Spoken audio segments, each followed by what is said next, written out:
মৃত্যুর প্রথম রাত্রটি কবরের ভেতর কিভাবে অতিবাহিত হয়? আমরা তো আপন বাবা মাকে কবরে ফেলে রেখে চলে যাই।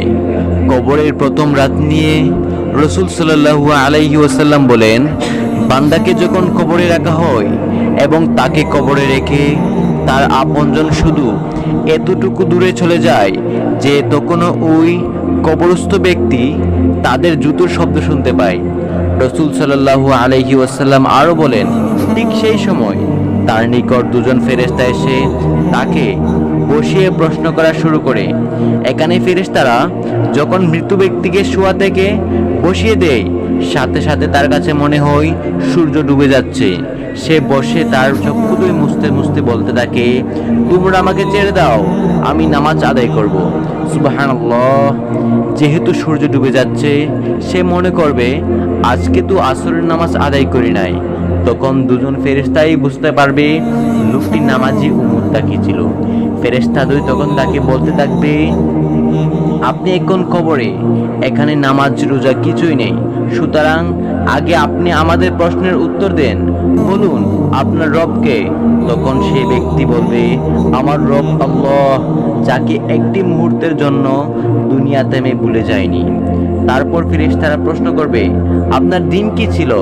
মুমিন বান্দা বলবে, আমার দিন ছিল ইসলাম, যার উপর সদা আমি অটল থাকার চেষ্টা করেছি, কখনো বিদ্যুৎ হলে ইস্তেগফার পড়েছি। তখন ফেরেশতাদ্বয় মুচকি হেসে প্রশ্ন করবে, এই যে ব্যক্তির অবয়ব দেখতে পাচ্ছেন, তাকে চিনতে পেরেছেন? বলুন তো আপনাদের কাছে প্রেরিত বাণীবাহক কে ছিলেন? তখন সেই মুমিন বান্দা বলবেন, আপনারা যে অবয়ব দেখাচ্ছেন তিনি হচ্ছেন মুহাম্মদ রাসূলুল্লাহ সাল্লাল্লাহু আলাইহি ওয়াসাল্লাম।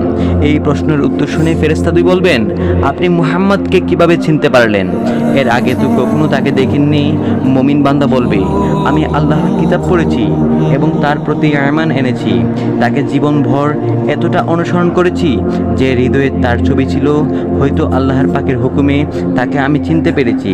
সুবহানাল্লাহ, সুবহানাল্লাহ।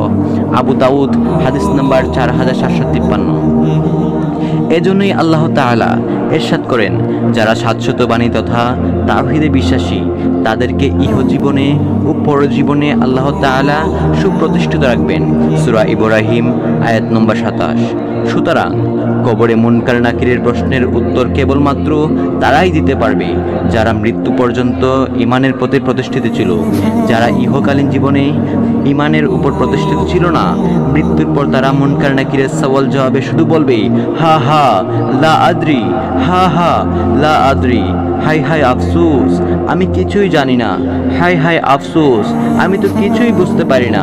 সুতরাং মুমিন বান্দা প্রশ্নের উত্তর দেওয়ার সাথে সাথে আল্লাহ তাআলা ঘোষণা করবেন, আমার বান্দা সত্য বলেছে, সুতরাং তার জন্য জান্নাতের বিছানা বিছিয়ে দাও, তাকে জান্নাতের পোশাক পরিয়ে দাও, তাছাড়া তার জন্য জান্নাতের দিকে একটা দরজা খুলে দাও।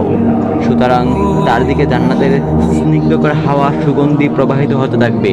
সেই ব্যক্তি দরজা খোলা মাত্র তার দৃষ্টিসীমা পর্যন্ত সুপ্রশস্ত জান্নাতের বাগিচা দেখতে পারবে। আল্লাহু আকবার। তখন সে অধৈর্য হয়ে চিৎকার করে বলতে থাকবে, কিয়ামত সংঘটিত হয়ে যাক, কিয়ামত দিবস সংঘটিত হয়ে যাক। কেননা সে জানে প্রকৃত জান্নাত কিয়ামত দিবস সংঘটিত না হওয়া পর্যন্ত পাওয়া যাবে না। তার সামনে যে দরজা খোলা হয়েছে এবং ওপারে যে বিশাল স্বপ্নিল জগৎ হাতছানি দিচ্ছে, সেখানে যাওয়ার একটাই সুযোগ, কিয়ামত সংঘটিত হয়ে গেলে। তার ডান হাতে আমল নামা আসবে, আল্লাহ পাক তার সহজ হিসাব নিবেন এবং সে জান্নাতে দাখিল হয়ে যাবে। এই ধৈর্য তার সহ্য হচ্ছিল না, তাই সে উচ্চস্বরে চিৎকার করতে থাকবে, কিয়ামত সংঘটিত হয়ে যাক। ফেরেশতাগণ মুচকি হেসে বলবে, হে আল্লাহর প্রিয় বান্দা, আপনি ঘুমিয়ে যান। মুমিন বান্দা বলবে, আমি আমার পরিবারের কাছে যেতে চাই, তাদেরকে নিয়ে জান্নাতে প্রবেশ করতে চাই। ফেরেশতাগণ আবার বলবেন, আপনি উত্তেজিত হবেন না, আপনি ঘুমান। তারপর সেই ব্যক্তি এক ঘুমে হাশরের মাঠে পুনরুজ্জীবিত হয়ে যাবে, জান্নাতবাসী হয়ে যাবে। সুবহানাল্লাহ।